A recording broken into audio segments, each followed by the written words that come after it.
Улс орны хөгжлийн төвчээ. Үе үеийн залуусын төлөөлөл болсон оюутан танд өнөөдрийн мэд хүргэе.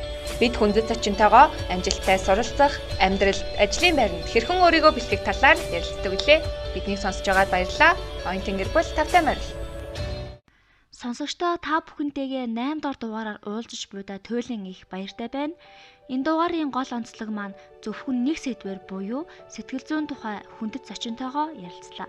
Тэрхүү зочин маань хэн бэ гэхээр бясалгал сэтгэл судлаач Батнасан.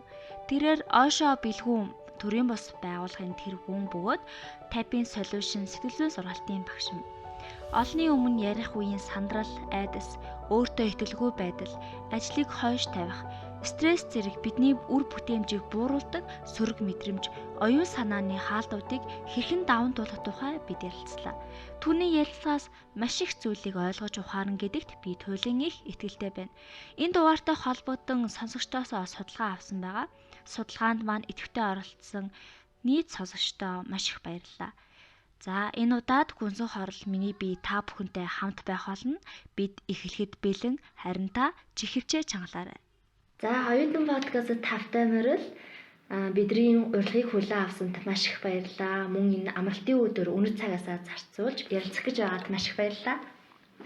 За өдрийн та бүхэнд баярлалаа. Мөн нийт энэ подкастыг сонсож байгаа хэрхэн сонсогчдоо энэ өдрийн мэндийг хүргье. За юуны төрөнд та манаас сонсогч нарт маань өөрийгөө танилцуулна уу гэж хүсэж байна. За миний нэрийг Батнасан гэдэг. Osho бэлгүүн Монгол төрийн бас байгууллагын үйл ажиллагаа бид юу гэдэг вөхөр хүмүүсийг тийм ээ соён гээгэрүүлэх хувь хүний хөгжлийн чиглэлийн сургалт болоод үйл ажиллагаа явуулдаг. 2018 оны зунд би Hub Investment Center-т сайн дурын ажил хийж явах үедээ тантай анх танилцчихсан. Тэгээд тухайн үед та хэд хэдэн удаагийн Tapping Solution гэдэг сэтгэл зүйн сургалтыг явуулж байла. Энэ сургалтын талаар сонсогчдод маань сонирхуулаач. За би чамайг Hub Investment Center-т харсан юм байна шүү дээ.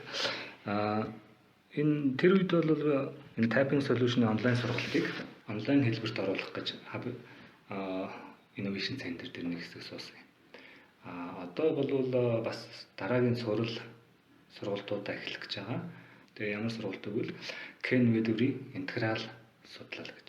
Энэ үндсэн сүлэгтгүүн болохоор зэрэг өрн болон дорны сэтгэл зүй, бясалгал, гүн ухаан мөн бүх юм мэдлэгүүдийг синтетик байдлаар ирэмбэлсэн цэгцтэй тэгээд хүнийг маш хурдан хугацаанд өөрийнхөө нөхцөл байдлыг ойлгож оюун санаа хонсрын төвшөндөөч төр үйл хэрэг амжилт зорилгодооч төр хүрэхэд нь хэрэг болох юм мэдлэгүүд байгаа.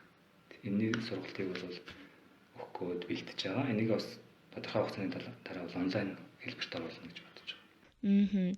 Их хэрэгцээтэй чухал сургалт санагдсан. Та өөрөө эдийн засагч хэрэглээний математикч мэргэжилтэй. Тэгээд энэ мэргэжлээсээ тис өөр салбар руу буюу бясалгал сэтгэл зүйг яагаад судлах болсон юм болоо? Энэ надад их сонирхолтой сандлаа л да. Миний хувьд бол 96-нд хан улдын сургалт орсон юм. Тэгээ энэ чинь бол нөгөө дэмрэл докторийн IQ-гийн дэмрэл те. Энэ сургууль шүү дээ. Математик суурьтай. Математикч өөрөө ерөөч чиглэх боломжтой, хүрэх боломжтой байдаг шүү дээ. Тэрнээс гадна бол миний өөрийн сонирхол бол зонгоо эзотерик буюу хүний хөгжил, бясалгал, гээрлийн талын юмыг бол нэлээд эртнээс сонирхдаг байсан. Тэгээд 97 онд тэр чинь 2 дугаар курс тийм аа. Намар зайсангийн тэр дэше тэр үе чинь бол тийм нэг юм юу байгаагүй шүү дээ. Баялагнууд тийм. Тэр adoption гэж багширсан юм байгаагүй тийм. Тэр үед бол тийшээгээ зайсан руу алхаж явах үед нэг тийм extraordinary гэдэг чинь ер болсон ч гэдэг юм нэг урд нь хүн тохиолдож байгаагүй гэр нэг тийм гинт тохиолддог тийм үзэгдэл тохиолдсон. Тэгэхээр тэр бол маш одооны байр сууриас харахад бол тэр бол Zen Buddhism-ийн ойлголт байдаг шүү дээ. Satori агшин зуурын хомсрын тэлэлт гэж ойлгож байна. Ер нь бол хүн ердийн үедээ оюун санааны скринээр ингээд бүх орон зайгаа хаацсан явж байдаг байхгүй юу? нэг бол таны бодол санаа, итгэл үнэмшил, таны personality тий зан төлөвч нь баригдмал нэг юм үүсгээд одоо шүүлтүр үүсгээд таны бусдаас байгаль хийгээс тусгаарлаж идэг. Энийг бид нар тэр болгон анзаардаггүй. Ийм хаалттай орон зайд амьдарч байдаг байхгүй юу? Эннээс төр гарсан гэсэн үг. Энэ нэр томьёогоор нь би хэлээ тийм ээ. Одоо сатори буюу агшин зургийн тийм нээлттэй байдлыг мэдэрсэн гэсэн. Тэгэхээр энэ нь намайг эргээд энэ өөрийгөө таних мэдих бас салгаал болоо сэтгэл зүйн чиглэл рүү өөрөө ирэхгүй одоо татагдах инерц хөдөл болж өгсөн гэх юм да. За таны хувьд амжилттай хувьд ингэж хэнийг хэлэх вэ? Эхлээд амжилт гэдэг миний хувьд юу гэж ойлгодгоо гэдгээс эхлэх тийм. Тухайн хүн одоо тухайн нэг зүйлийг сонгож хийгээд юм уу тэр зорьсондоо хүрээд мэдэрж байгаа мэдрэмж. Тэрнээс гадна тэр зүйлийг хийх гэж явж явах үедээ мэдэрж байгаа тэр мэдрэмжийг амжилт гэж би ойлгодог. Заавал тэр эцсийн тэр одоо мэрэгжилтэй болчоод за би одоо яа гэв. За одоо би эмч болно тий. Би тийм одоо хүний аим авдаг эмч болно. Гэж сурж байна. Тэгвэл тэр зорилго чи одоо хэдэн жилийн дараа хэдэн жилийн дараа болох хүрэх зүйл шүү дээ. Гэхдээ би өнөөдөр тэр зорилгодоо хүрэх гэж явж байхдаа өнөөдөр хийж байгаа зүйл маань надад тийм уран зориг, эрч хүч тэрийг хийх хүсэл тэмүүл бий болгож байгаа бол тэр өөр амжилт байхгүй юу? Ингэж чадах юм бол та тэр зорилгодоо хүрсэн ч амжилттай байна, хүрэхгүй байсан ч амжилттай байх. Яа одоо хэрв та тэр эцсийн зорилгоо амжилт гэж тодорхойлчих юм бол та хэзээ ч амжилтанд хүрэхгүй. Эсвэргээр нь дандаа өөрийгөө дутуу хангалтгүй байна гэж мэдэрч стресстэй. Тэгэхээр энэ өөр оюун санааны одоо ментал трик байхгүй юу? Оюун санаа бол яаж ажилладаг вэ? За би нэг тийм зүйл зорилго тийм хүн болчвол эсвэл би нэг тийм одоо хэдэн одоо өөрөө том хаустай юм уу тийм том бандгар живтэй болчвол эсвэл би нэг тийм алдар нэртэй тийм одоо позишнд нэг тийм одоо нэг тийм байгууллагын тийм захирал болчвол аз жаргалтай болно гэж бидний оюун санаа бол ингэж сэтгэдэг. Тэгтэл тэндээ хүрсэн ч гэсэн чи аз жаргалтай байхгүй. Тэгвэл хүрснийхаа дараа дахиад дараагийн зорилго чинь гарч ирнэ. Оюун санаа бол яг дараагийн чинь чи нэг юм нохоо сүүлээ хазах гал эргээд байдаг төстэй процесс, оюун санааны процесс. Тэгвэл амжилт гэдэг илүүтэй нөгөө талаас нь чи амжилтаа яаж тодорхойлох вэ? Харахын хийж хүрсэн зүйлээ биш өнгөрсөнтэйгээ харьцуулж байна. 3 жилийн өмнө чи хэн байсан юм? Одоо чи хэн болцсон юм? Энэ хоёрын хооронд үн цэнийн болоод чиний шалгуураар амжилт гэдэг тэр шалгуураар чинь хэр хэмжээд үзвэл хэр байна? Чи үн цэнтэй болж юу? Чи тэр өөрийнхөө амжилт гэдэг тодорхойлтойгоо хүрээнд дэвшсэн байна уу? Тэгвэл чи дэвшсэн юм байна шүү дээ. Тэ? Эндээ би чадсан юм байна. Болдгийм байна гэдэг майндсет чинь чамайг дараагийн түвшиндээ хүрэх хүчийг өгөх байхгүй. Оюун санаа эсрэгээр нь яадаг вэхээр хараахан хийгээгүй байгаа зүйлтийг харьцуулаад өөрийгөө тамирдуулаад байдаг байхгүй. Нэгд хүрээгүй байгаа зүйлээ чи яг өнөөдөр чи тэрэндээ хүрээгүй.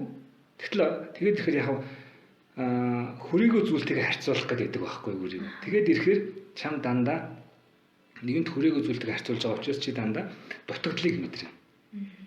Тэгэхээр нэгэнт өөрийгөө хангалтгүй гэж мэдрэх үед чи өөрийгөө бүрэн дүүрэн ашиглаж ажилуулж чадахгүй. Нэг хэсэг чинь дандаа хангалтгүй гэдэг юм дардаад байх байхгүй. Тэгэхээр эхлээд бол амжилт гэдгийг илүүтэй одоо цагт би яг бүх потенциалаараа ажиллаж чадж гэнэ үү гэдэгтэй илүү холбосон дээр. Оюун санааны хувьд, сэтгэл мэдрэмжийн хувьд, эрүүл мэндийн хувьд тийм ээ. Бүх тэр одоо хүрээгээрээ тэнцвэрхэн байна уу, тэнцвэртэй байна уу гэдгээр л хэмцэн дээр. Тэгвэл амжилттай оюутан гэж хэм болох байвал өөрийгөө ер нь бол цагаан цаасан дээр чи ингээд өөрийнхөө амьдралыг зурж байгаатай адилхан. Өдөр тутмын чинь амьдрал хичээл сургууль тэр нийгэм community бүх зүйлдээ ямиг амжуулж явахдаа чи тэр том цаасан дээр өөрийнхөө одоо амьдралаа зурж байгаа чинь сэтгэл чинь хангалттай байгаа юм уу? хангалттай байгаа. Тэгээд хангалттай гас гадна хүсэж тэмүүлж дараа дараагийнхаа прожектыг бий болгож чадчихвэл тэр бол амжилт. Тай оюутан гэж хэлээ да. Таны яриаг сонсон нэг ингээд номноос уншижсэн зүйл маань санаад орлоо л да. Амжилтын 5 яг ном дээр биднэрт нэг ийм стереотип юм нэг тийм зүйл байгаад байдаг. Тэрний юу гэхэлэр бид нэр эхлээд сайн ажиллана. За тэгээд шаргуу алжсныхаа үр дүнд одоо тийм албан тушаалд очих юм уу те. Тэгснийхаа дараа бид нэр амжилтанд хүрнэ, аж аргалтай болно гэж ингээ хандруулж байдаг. Оюутнуудын хувьд жишээ нь эхлээд нь сайн хичээж сурах, онц дүн авах, тэгээд бид нэр ингээд аж аргалтай, амжилттай болно гэдээ хандуулаад байдаг. Тэгээд энийг бас өнөр агш маань 5 дахь дугаар дээр ингээд дурдж өгчээсэн л та. Тэгээд яг энтэй их ойрхон санагдлаа таны хэлсэн зүйл. Тий. Одооний цаг үе өөрөө их хурдтай байхгүй юу? Та зөвхөн нэг мэрэгчлэр насан туршдаа амьдрахыг үнэхээр хүсэж байна. Миний хувьд бол зөвхөн нэг мэрэгчлэр насан туршдаа амьдрах гэдэг бол аюул тийм уйтгартай зүйл санагдана. Одооний гол оюутан хүний гол амжилтын тэр үндэс буюу эсвэл бол гол чадвар юундэ байх вэ гэвэл сурах чадвар. Ховсох, хөрөх чадвар. Дээр нь нэлээд олон мэрэгжлийг эзэмших тэрийг заавал академик буюу танхимын аргаар биш бие тааш сурах чадвар нь өндөр байх юм бол юу ч өөрөө ингээд хүчин алаас сурчих чадвартай байх юм бол тэр хүн хачиж хүрч чадах байхгүй. Тэрэн дээр бидний энэ цаг хугацаа шиг ийм хурдтай өөрчлөгдөж байгаа цаг хугацаанд урд нь хүндрэлтэн амьдарч байгаагүй. Тийм учраас та хэдийн нээлттэй байна. Тодорхой нэг олон жилийн зорилго тодорхойлох их хэцүү үе байхгүй одоо. Гэтэ тухайн нөхцөлд таны үндсэн вишн буюу тэр чиглэл тий гранд вишн буюу үндсэн тэр одоо чиглэлээ та гаргаад авсан болвол наад тэр тохиолдож байгаа процессуудыг болвол тухайн үед нь хурдан төрхөн шийдвэр гаргалт хурдан төрхөн өөрчлөлт хийдэг юм комбинацтай байвал илүү дээр санагддаг. Тэрнээс биш яг одоо ингээд шугам шиг тий ингээд нэг тавьсан зорилгоор явна гэвэл энэ бол бүтэхгүй гэж санагддаг. Миний хувьд бас нэг болоо 2 дахь курстэй ингээ ирээдүг айгүй их ингээ зориг тавиад төлөвлөдөг байсан. Тэгээд яг таны хэлсэн чинь за би яг энэ шуумаар л явна да ч юм уу. Тэгээд өөртөө айгүй ингээ стресс үүсгдэг болцсон юм санагдчихсан. Бид нар яг энэ дугаарт зориулаад сонсогчдоосоо юм судалгаа авсан. Тэрэн дээр яг юу гэсэн байсан бэ гэхлээр их саяны тохиолдолтой адилхан бид бодож тунгааж эргцүүлж байх хэрэгтэй гэдэг ч хэд их бодож эргцүүлэх ер нь аюултай юу гэж тийм асуулт ирсэн гэсэн. Та энэ тухайд ер нь юу гэж бодож байна? Байнга ингэж өөрийнхөө зорилгыг ингэ төлөвлөөд ингэж явах нь нэгэн бодлын яг хэрэгтэй зүйл юм шиг байгаа байхгүй. Тэгээд бас хэмжээ хязгаар гэж байх хэрэгтэй юм шиг тийм. Энэ дээр би интеграл судлалын 5 элементтэй хүний хөгжлийн загварыг би санал болгохыг хүсэж байна. Тэгэд энэ сургалт маань 4 сарын 8-нд болох юм. Энд дээр би илүүтэй задлж ярина. Олон одоо энэ 5 өөр элементүүд оролцсон энэний хоорондох зохицолтой тэнцвэрийн юм динамик шинжтэй загвар юм байна. Тэгэхээр энэ илүү энгийн таны одоо асуултаа ч уйлдуулад хариулахад бол юухээр хүн бол ердийн төлөвд оюун санааныхаа перспектив дотроо сэтгэдэг. Нэгдүгээр та оюун санааныхаа нүдний шилээр өөрийгөө болон орчныг хардаг гэсэн. Тэр оюун санааны чинь тэр нүдний шил буюу тэр фильтр чинь таны дадал зуршил, мэдлэг, боловсрал, тэр аав ээж чинь нөлөө юу гэдэг. Тэр бүх зүйл. Тэгвэл энэ нөлөөтэй тойл гэсэн үг байхгүй юу? Нөлөөтэй тойл шиг ийм нүдний шилээр та өөрийгөө болон орчныг хардаг. Тэгвэл энэ нүдний шилийг өөрийг нь өөрчилж яг байгааг ботоор нь тунгалаг хардаг чадварыг үүсгэж буюу энийг яаж үүсгэдэг вэ? Бяцлаглаар үүсгэдэг. Медитейшн буюу бяцлал.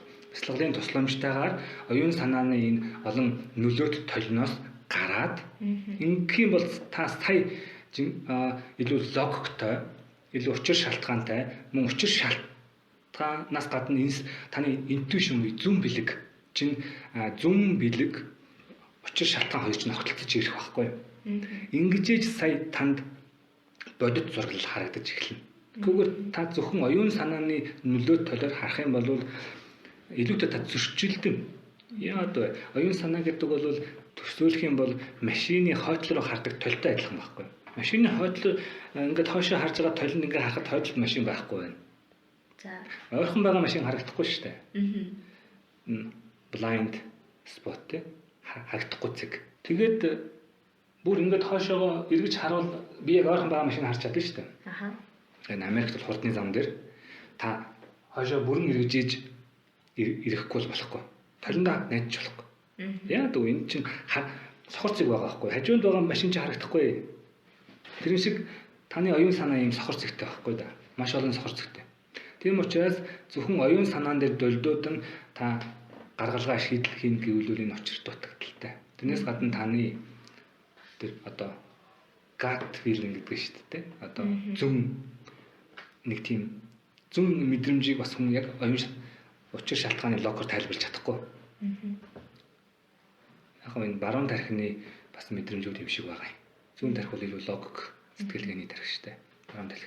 Энэ баруун зүүн тархины нэгдэл дээр энэ бэлгийн мэлмээр энэ хоёр чинь синк хийгээд холбогдож байгаа байхгүй юу? Учир логик болоод зүүн бэлэг хоёр чинь холбогдож байгаа.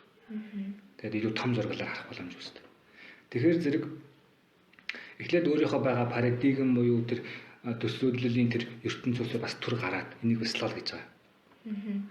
Тэгээд сая харах юм бол нөхцөл байдал өөрөөр харагдана. Энэ дээр тэр интеграл судлалын энэ интеграл судлал чинь бол 80-д оноос хойш хүчтэй хөгжсөн салбар байхгүй юу? Тэгээд энэний яг одоо аргачлал жишээ нь интеграл судлал дээр 1 минутын модуль хүртэл байдаг байхгүй юу? Өөртөө ажиллах. Ийм модулийн тусламжтайгаар энэ практик хэрэглээтэй. Өөртөө ажиллах юм бол илүү та олон өнцгөөс харж илүү олон перспектив буюу хараа бэлэг гийг оролцсон илүү тэнцвэртэй зав хөгжлийн зорилгоо тодорхой ойлгох юм уу алхам хийх боломжтой бол. Тэгэхээр энэ дээр би шууд нэг өнцгөөс нь хариулмааргүй байна. За баярлалаа. Та Humans podcast-д өгсөн ярьсландаа ингэж дурдсан байсан. Бидний subconscious буюу дард ухамсарт бага насанд тохиолдсон тийм сөрөг мэдрэмжүүд ч юм уу тиймэрхүү зүйлүүд ингээд хоригдлогдсон байдаг. Тэгээ бид нар яг за энэ сөрөг мэдрэмжүүд нь одоогийн бидний сэтгэл зүйд ингээд ихэр нөлөөлөж байдаг. Тийм учраас энэ сөрөг мэдрэмжүүдээсээ бид нар ингээд салах нь чухал юм а гэж дурдсан байсан. Тэг яг энийг ингээд сонсоод үзсэн яг бидний одоо хүмүүцсэн гэр бүлийн орчин яг эцэг маань бидний хажууд одоо ингэж яг хоорондоо яаж харьж байна, бидэнтэй яаж харьж байна. За нөгөө талаас 10 жил гэхэд багш нараа бид нартай яаж харьж байна хин нэгэндээ бидний ингэж харьцуулж ингэж дүгнэж гин үү. Чи эсвэл ингэж ярьж чадахгүй байна, чи ингэж хийж чадахгүй ч юм уу. Тиймэрхүү одоо хэлжсэн зүйлсүүд нь бидний одоогийн байдал бас ихээр нөлөөд байдаг гэдгийг анзаарсан л та. Тийм жишээ нь миний хувьд бас 10 жилдээ нэлээ яг ийм одоо менталити суудсан байсан л да. Тэрний юу вэ гэхээр ерөөсөө ингээд олонний өмнө их гардггүй байсан. Тийм учраас ч юм яг шалтгаанлаг сайн мэдэхгүй байна.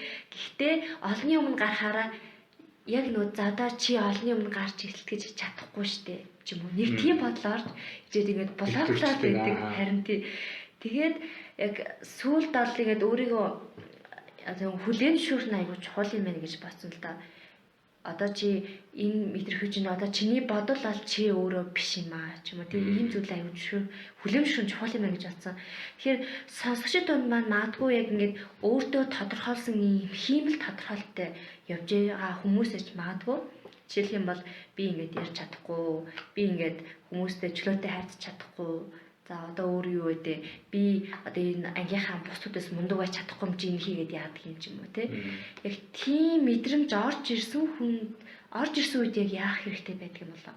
Хүн бол хүүхэд ахуй цагаас нас бий төрсэн хүн болтлоо төлөвшөх процесстой гэр бүл нийгмийн орчноос авсан өгдөл дээрээс суурлаад өөрийн гэсэн personality буюу зан төлөв аршингийн цогцлбор энэ цогц баг маскыг үүсгдэг байхгүй. Тэгээд тэр төлөв маань тэргээ байн хадгалсаар байгаа тэр маань миний нэг хэсэг болчдаг. Яг үүндээ бол тэр хөгжлийн явцад батжиж бий болсон зүйл болохоос биш, тэр бүр ихээс ах байх эцэгээс би тийм зүйлтэй төрчихсөн биш байхгүй юу? Нэг өөрөөр ихээс төрөхтэй саяны чиний ярьсан шиг одоо чи хүмүүсийн өмнө ярьж чадахгүй айдаг төрчихсөн биш байхгүй юу? Зүгээр тийм өгдлийг чи өөртөө суулгацсан. Энэ надад энэ тохиолдож ирсэн бол тохиолдож ирсэн байхгүй юу? Тайпингийн онлайн сургалт хийхэд урдаа камер тавьчаад сургалтаа хийхээр зэрэг надад нэг хоёр үйл юм тохиолдож ирсэн. Юу тохиолдсон бэ? Би хүнтэй ярихдаа хүний тэр харц илэрхийлэм тэр би ярьж байгаа зүйлийг маань тэр хүн ойлгож байгаа бол би ярина шүү дээ.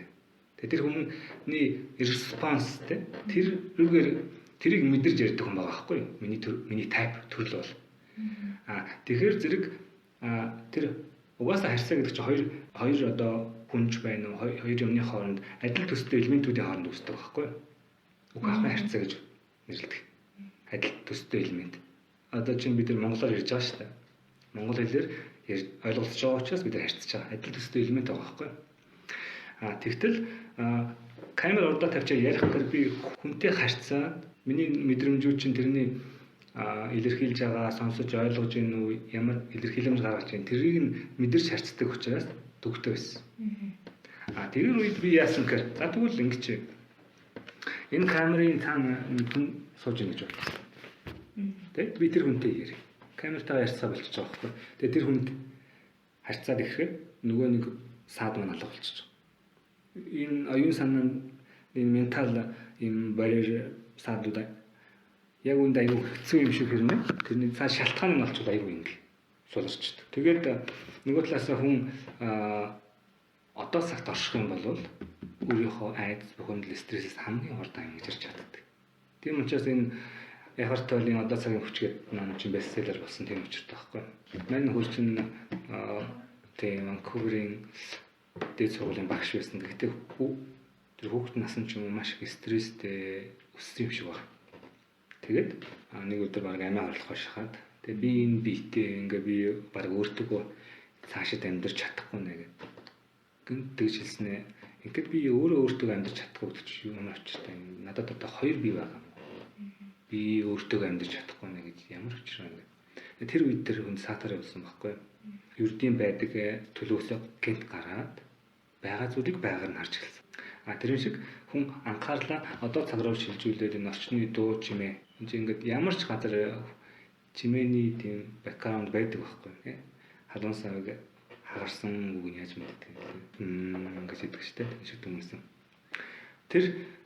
Тэр орчны тэр мэдрэмжийг сонсвол бол пассив хүлээж чаддаг байхгүй юм.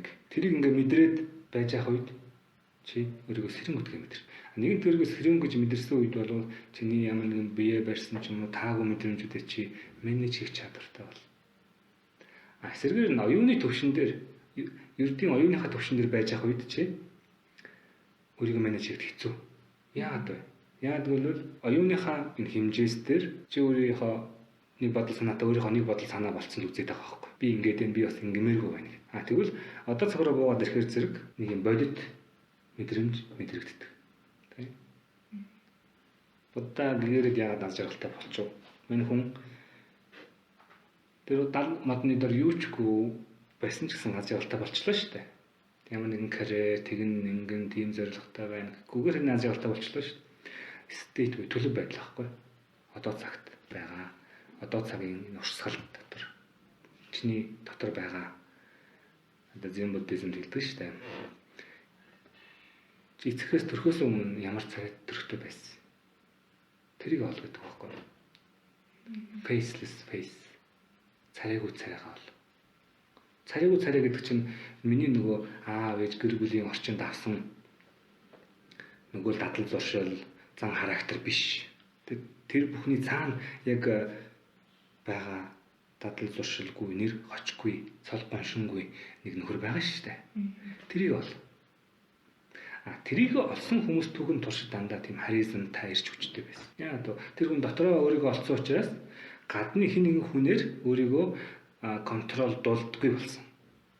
Нэг өөрөөр нэг хүнийг хараад харьцуулж бодохоо болцсон байхгүй. Сарнаа цэцэг бол сарнаа цэцэг шиг. Халгай бол халгай шиг. Тэ би яг халгай юм байна. Халгай гэдэг оргон шиг юм байна. Би өөр шиг л байж чадах юм. Эзэн санаа шиг байж чадахгүй. Санаа шиг байх гэж оролдож болно, хурамч болж байгаа байхгүй. Тийм учраас харьцуул байхаа болчих. Тэгээд ирэхээр тэр хүн өөрийнхөө яг ямаа хийн хүн таалагдах гэж амьдлаа болчих байгаа байхгүй. Хэдийд стресс үүсэхгүй хүнд таалагдах гэж амьдлах үед үүсэж байгаа байхгүй. Аав ээжтэй юм уу, багштай юм уу, хамт олондоо юм хин нэг таалагдах гэдэг ирэхээр хүнд ачаал үүсдэг байхгүй, тэнш үүсдэг. Энэ олимпиад ч юм уу яг алтан медалийн төлөө ч юм уу өрсөлдөж байгаа тамирчид бол тэр үндэд таамт юм мэдэрнэ шүү дээ. Алтан авна. Үгүй бол мөнгө дээр бууна. Тэр мөнгө дээр буух нь тэнд тийм туйлын satisfaction одоо сэтгэл ханамж үүсэхгүй байхгүй. Тэр үед хүн өөрийгөө бариад эхэлдэг байхгүй. Урсгал чанар нь алдагдчихдаг. Тэгээд ирэхээр асуудал үүсдэг. Тэр урсгал чанар руу орно. Эцсийн дүндээ энэ йог байна уу, хүний хөгжлийн энэ сургалтууд бол хүнийг урсгал чанар руу оруулах систем байхгүй. Йогийн одоо зорилго бол юнион буюу нэгдмэл байдал тийм. Чиний өөрийн бодол санаа сэтгэл мэдрэмж бий. Тэгээд чи орчинтойгоо хүмүүстэй нэгдэх зохицох чанарыг үүсгэх бяцлагалж бай. Өөрийнхөө дотоод дуу хоолойнуудыг бүгдийг бидний дотор зөндөө олон дуу хоолой байгаа шүү дээ. Тэгээ сайтар сонсох юм бол багт чинь ээж чинь юу хэлж хэлжсэн. Эсвэл аав чинь юу гэж хэлдэг байсан. Ах чинь их чинь юу гэж хэлдэг байсан. Тэр дуу хоолойнууд чиний дотор байгаа. Тэр чинь чамайг чиний дадал зуршлыг бий болгох. Магадгүй гэрээ чинь нэг ах чинь нэг их чинь хэд сайн аав ээж нь илүү анхаардаг. Энэ бол хамгийн мундаг хүүхэд. Тэ? Энэ ах шиг их чиг амжилттай яв. Чи яагаад чаддгүй юм бэ гэл тэ? Чамайг буруутгах юм бол чи энэ програмчлалыг дотор авах байхгүй. Тэ? Би хангалттай биш юм байна. Би юу ч хийсэн амжилтанд хүрэхгүй юм байж. Энэ айдас би бол. Энэ айдас бол тэгээд алга болчихгүй. Хүмүүс бол цаг хугацаа юм мартуулдаг гэж хэлдэг боловч яг үндэ тийм биш. Цаг хугацаа бол чиний оюун санаан дотор байгаа дурсамжийг бүдгрүүлэх боловч дард хумсарчин байгаа хөтөлбөрүүдийг мартуулахгүй. Тэр хөтөлбөрүүдийг тэ ажиллах зарчим бол жишээ нь одоо миний санал болгож байгаа typing solution-ийн тасгалууд байхгүй. Хүүхэд байхдаа хүүхэд гэдэг чинь бол аав ээж багш юм уу нийгмийн орчиноос юу л ямар ч мэдээлэл ирж ийн ямар ч фильтргүй хүлээж авдаг. Жохон хүүхэд хөлд орохдоо ч юм уу хэл яриа сурахдаа аав ээжийнхаа характер зан ааш тэр хүүхэд хараахан хэл одоо ярьж сурахаас өмнө бол хүний дуу авийн дээр байгаа сэтгэлийн хөдлөлийг уншиж чаддаг байхгүй. Тэрийг хариу үзүүлдэг. Хүн чинь нэг тайван алгуур аз жаргалтай сэтгэл хангалуун үед нэг дууны ирэтм сайхан дүлгөө хөнгөнсөн тайван байдаг шүү. Хүүхд тэрэнд нь хариу үзүүлдэг. Эсвэргээр нь хой яаж юм чи ч юм уу те хүүхдийг зандарахад тэрэнд нь хүүхд хариу үзүүлдэг байхгүй. Бие хураах, өөрийгөө хадгалах мэдрэмж үзүүлдэг. Энд чинь эргээд цаашаа яваад ирэхээр харж байгаа бүх тэр зүйлээ одоо чинь жоохон хөлт бол зогт шууд ингээд харъя. Маш их. Та нар анзаардгүй зургтны рекламын дуу өндөр байдаг шүү дээ. Тэ? Өндөр байдаг албаар энэ чинь цаана маркетинг гэж байгаа. Тэр жоохон хөлт бол өөрийгөө одоо контрол байхгүй.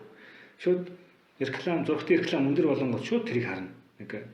Нэг аймагтай ч юм уу жоохон хөлт бол шууд тэр ангаагаалтай зургт руу харна. Яа одоо тэр хамаг анхаарал тэр 5 метр дээр нь байж байгаа тэр өндөр дууны өсөнгүүд зурцаа харж байгаа. Тэгж мэдээлэл авдаг. Очноосоо мэдээлэл авч хөгждөг. Тэр хүүхэд насанд тэр фильтргүй, шүүлтэргүй авсан мэдээлэл эргээд насанд хүрэх үедээ хэрв тэр дотор байгаа өөртөө итгэлгүй юм уу, айдастай тэр мэдрэмжүүдээ чинь хоолны ширээн дээр одоо орой хоол идэж явахдаа аав ээж хоёр нь за одоо мөнгө санаагүй тухай яриа тий. Мөнгөгүй болчлоо яах вэ гэж юм.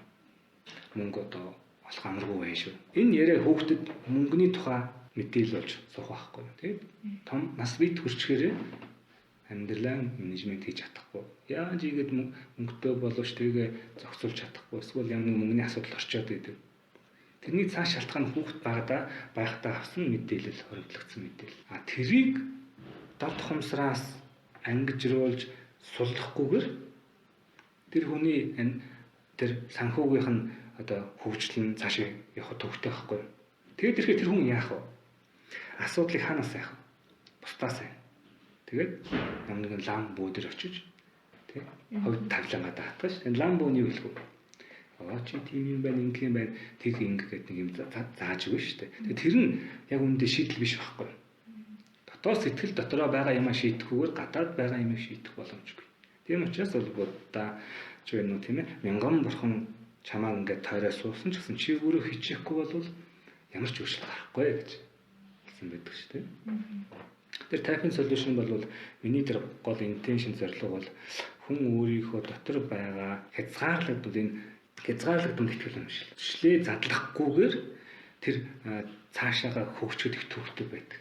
Яг элсэн дээр барьсан байшинтай адилхан байхгүй. Тэр хязгаарлагдмал итгэл үнэмшил бол тэгээд тэр нь fixed mind болсон. Би нэг юм хүн шүү гэдэг өөрийгөө хаацсан бол бүр хэцүү.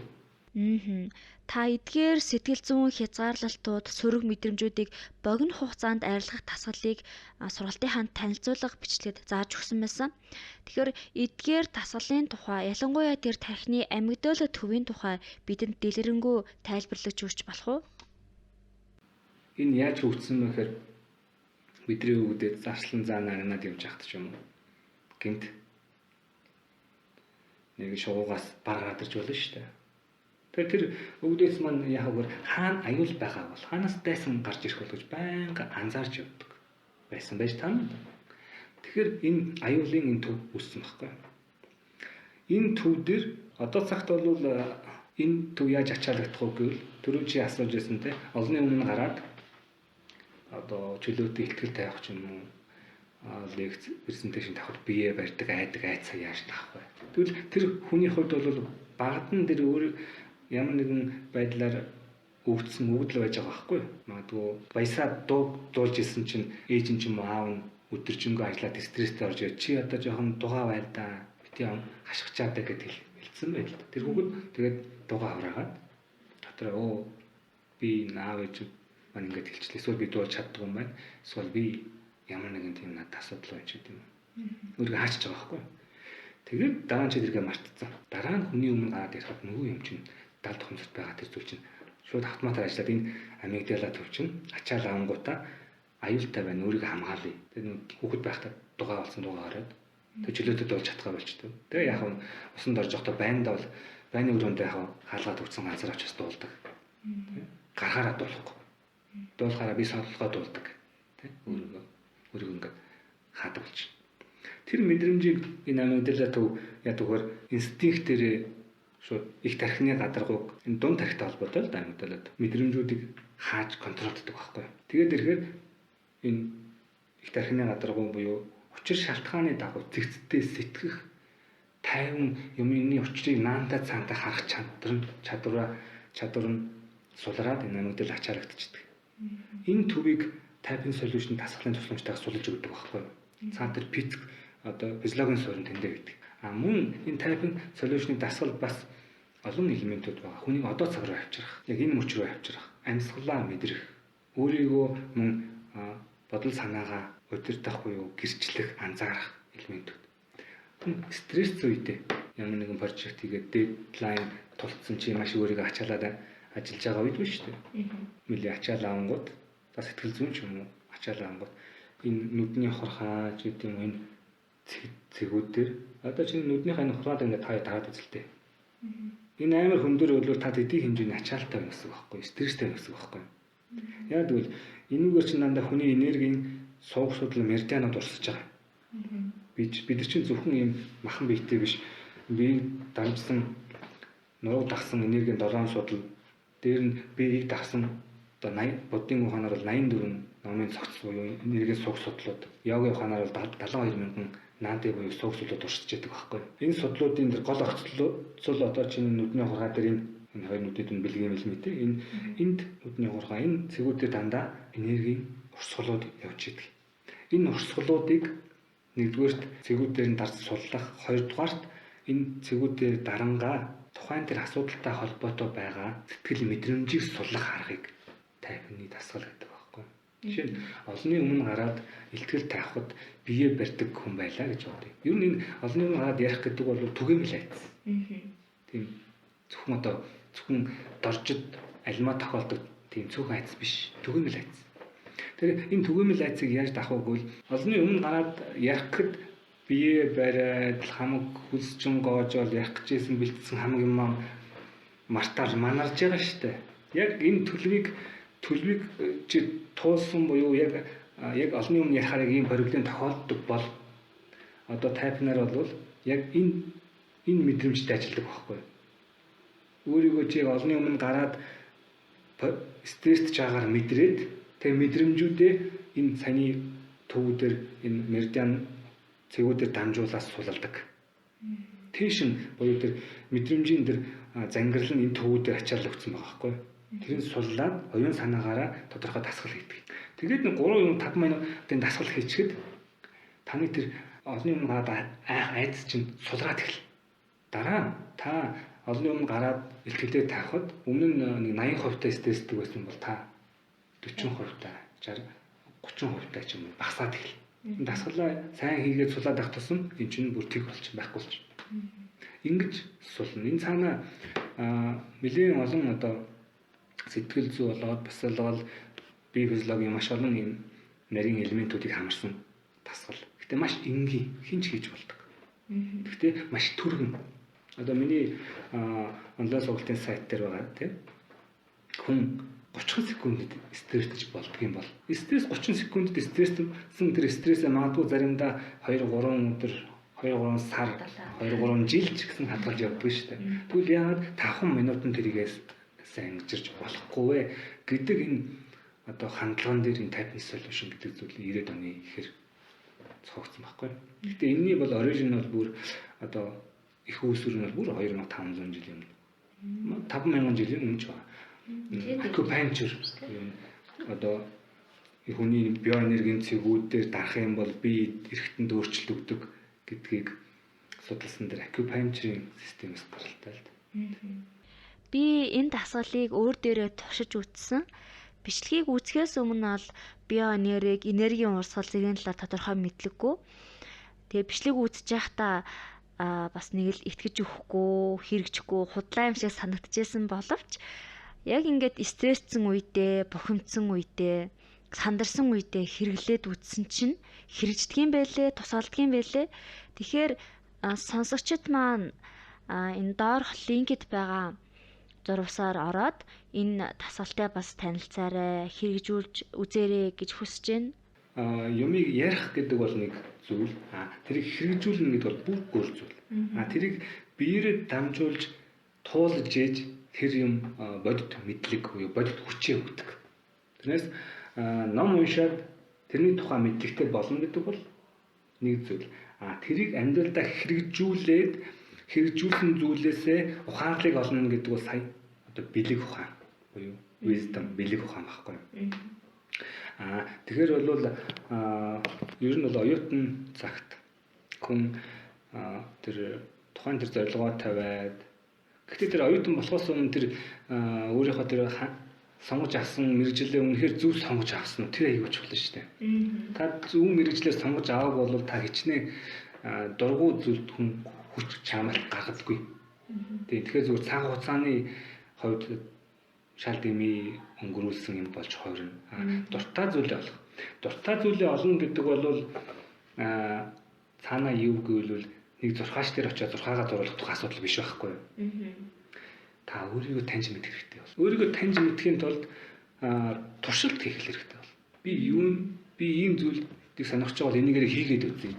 Тэ? Одоо чинь та нар хийж байгаа энэ зүйл чинь бол дуртай зүйлээ туршиж үзэж байгаа процесс байхгүй. Подкаст гэж юм байна. Тэрийг би ингэж хэрэгжүүлээ хий. Тэгэд энэ чинь давхар нэг өөрийг сувжуулээ явчихдаг. Дараагийн асуулт руу орцгоё. За бид нэр бас подкастаа эхлэхийн өмнө оюутнуудаас судалгаа авч ирсэн. Тэгээд оюутнууд толгомддог нийтлэг асуудлууд юу юм бэ гэсэн чинь тэр дотор сэтгэл зүйн удирдах гэж явж ирсэн. За түнчлэн нэг зүйлээр дуртах юм бол хийх зүйл маань ер нь ингээд бэлэн байгаад байдаг. Тэгээ ингээд хийх гээд суунгууд ямар нэгэн асуудал тулгарлаа хийж чадахгүй ч юм уу ойлгохгүй ч юм уу тий. Эсвэл ингээд олон хийх зүйл маань ингээд хуримтлагдаад тэг ингээд хугацаа харангуут ингээд амжихгүй юм шиг ингээд илүү юм ирээдүйдээ төлрөөдөх юм уу. Тэгээд ингээд бүтээмжтэй байдлаа алдагдуулаад байдаг. Тэгэхээр яг энэ тохиолдолд яаж ингээд бүтээмжтэй байдлаа сайжруулах вэ гэж бас нэгэн сонсогч маань асуусан байсан. Тийм. Тэгээ энэ тухайд та юу гэж бодож байна? За альва нэгэн зүйлийг хийхийг хүсээд хойш тавьдаг энэ нэг дадал зуршил шүү дээ, procrastination. Энэ бол монголчуудын баг генд нь байдаг болов юм аахгүй. За намар боллоо, наадан боллоо. За сайхан баярлалаа л явчихна те. Тэгээд өөрөө ирэхгүй үйл болох гэж байгаа учраас нөгөө за одоо үйл болох гэж шүү малынхаа одоо малынхаа тэр үүснэгээ бэлдээч гэдэг юм ингээ хойшлуулад жабар цагийн тулгаж байгаа хийдэг энэ зам бол монгол хүний оюутан хүний бас нэг замгууд нэг шүү дээ. Энэ дээрээ бол тухайлан гоё ажиллах хэрэгтэй. Яаж ажиллах вэ гэвэл би Typing Solution-ы онлайн сургалтын дээр энэ procrastination буюу ажлыг хойш тавих дадал дээр тухайлж яаж ажиллах вэ гэдээ бас ингээд оролцсон байна. Тэгэхээр зэрэг тухайн тэр нэг тодорхой нэг майндсет дотор үүсэж байгаа байхгүй. Гэхдээ ялангуяа ямар үед тэр ажлыг хойш тавих дадал үүсдэг вэ? Чиний дээр чамайг удирддаг хэн нэгэн одоо дарагч юм уу тийм ээ? Хэн нэгэн удирдагч чамайг ингэдэг гэдэг аав ээж чинь юм уу тийх ёстой ингэх ёстой гэж хэлээд тэгэхээр л чи юм хийдэг. Агуул орчдөг байж байгаад гинт оюутан болчингууд нөгөө дунд анги бага ангид чинь багш чинь зөв бичгээгээр гай чинь баг байж байгаа бичүүлдэг байсан тэр дадал чинь байхгүй болсон болохоор чи хийхгүй байгаа байхгүй нөгөө дандаа нөгөө түншүүлж ийж юм уу зааварчилж ийж хийгээс сурцсан тийм майндсеттэй болсон. Тэгэхээр зэрэг тэрийг хийхгүй. Тэгэхээр одоо чи нэгэн дээр чинь чамайг удирдаад хоёр чи хийгээд укастгаар басар болчихсон бол ингээд тааш укаст гэдэг үсэн тийм юм байхгүй чи чөлөөтэй учраас одоо хойш тавиад байгаа байхгүй да тий. Тэгэхээр өөрийгөө яаж чиглүүлэх өөрийгөө яаж укаст гэдэг вэ тий. Чиглүүлэх юм. Тэн дээр тэмдэглэлийн дэвтэр дээр ингээд зорилгоо тавина өнөөдөр хийх юм аа. Тэгээд тэмдэглэлийн дэвтрийг бол бүр ингэ жижигхэн байвалсан юм байна. Тэгээд гурван гол юм авчил өнөөдөр хийх. Тэгээд тэр юм дээрээ төвлөрнө. Илүү дутуу юм байхгүй. Тэгээд хийлээ, чеклээ. Тэгээд хийх гээд судал болохгүй хойш тавиад байвал чи тайпны дасгалыг сурч аваад хийгээд үз. Би ажлаа хойш тавиад байна. Тэгсэн хэрнээ би хиймээр байна. Яг энэ дээр тайпингийн дасгал хийгээд үз бол. Тэгэх юм бол яагаад хойш тавиад байгаа гэдэг учир шалтгаанч тодорхой ирдэг байхгүй. Би энэ тайпингийн яаж хийдэг процедурыг арга замыг хэлээгүй учраас зэрэг таанд одоо сонсож байгаа сонсогчдод маань ойлголт орж ирэхгүй байж болно. Гэхдээ та тайпинг тодорхой хэмжээнд сурчаад энэ ажлыг хойш тавьдаг дадал дээр яг төвлөрөөд тайпинг хийх юм бол таны яагаад энийг хойш нь тавиад гэдэг шалтгаан чинь гарч ирнэ. Тэр шалтгаанаа бас яаж хувирахгүй гэдэг арга зам чинь гарч ирнэ. Энэ бүхэн зүйл танд өөрт ч юм байгаа боломжууд. Тэрийг олж харахгүй байгаа юм. Тэгээд зэрэгээр нь хийх гээд болохгүй хар зэрэг хойшлол дахаар зэрэг хүнд өөрт нь ямар мэдрэмж төрдөг вэ? Би чадахгүй байна, болохгүй байна гэдэг өөрийгөө буруутгах мэдрэмж төрдөг. Тэр мэдрэмжийн өөрийг нь идээд идэг байхгүй юу? Ядраагаад идэг. Тэр улам хоримтлогдох тусмаа өөрийгөө улам л доошоо дараад идэг. Сэтгэл зүйн хувьд дархлаагүй болчихдог байхгүй юу? Тэр эхлээд сэтгэл зүйн дархлаа олж авах хэрэгтэй. За ингээд подкастынхаа хамгийн сүүлийн асуулт руугаа орцгоё. Хэрвээ танд Монголын бүх оюутны өмнө гараад илтгэх боломж олдвол тэрхүү энэ дээр юу хэлэх вэ? Нөгөө Стив Джобс шиг үү? Юу ч хэлэхгүй. Яагаад? Яг нэг зүйл хэлэх л байх л да. Гэхдээ бол хүн өөрийгөө таньж мэдэхгүйгээр утга учиртай амьдралыг бүтээхэд төвхтэй. Нөгөө талаас зөвхөн өөрийнхөө амьдрал ах уу эдийн засаг өөрийнхөө л амьдралыг борлуулаад яваад ах юм бол бас их утгатай. Тийм учраас та энэ нийгэмд Монголын одоо энэ бидний байж байгаа улс төр эдийн засаг Монголын нөхцөл байдал ямар байгаа вэ те? Бид мэдэн шүү дээ. Энийг өөрчлөх хүүц тийм одоо өөрчлөлтийг бий болгох системтэй, мэдлэгтэй, туршлагатай, тэгээд дэлхийн чиг хандлагатай ийм зүйлийг хийж чадах хүн болохын тулд өөрийгөө системтэйгээр хөгжүүлнэ гэж хэлнэ да. Тэгээд би интеграл судлалын хувь хүний хөгжлийн интеграц загварчлал болон түүний аргачлалыг та судлах юм бол энэ хараахан та ойлгож мэдээгүй байгаа потенциалуудаа олж авч чадах шүү л гэж хэлнэ. За яг энэ арга хэмжээний ивент одоо гарангуут нь хуудасаараа дамжуулнаа манай сонсогч маань бас сонирхоорой гэж хүсэж байна. За ингээд маш гайхалтай яриа өрнүүлсэн Батнасаа хата маш их баярлалаа. За баярлалаа. Таашдынх нь ажил өндөр амжилт хүсье. Тэгээд сайхан подкаст явуулж байгаа юм байна. За. За таны ч мань цаашдаа амжилт өндрөөс өндөр амжилтыг хүсье. Оюутан подкасттэй. Аа. За оюутан подкастын нэг сонсогчдоо энэ үчиг мэндийг хүргэе. Тэгээд цаашдаа бас уулзаж холбож явах байлгүй дээ. За баярлалаа. Энэ хүрээд манай оюутан подкастын 8 дахь дугаар өндөрлөж байна. Хамтдаа байсан нийт сонсогчдод маш их баярлалаа.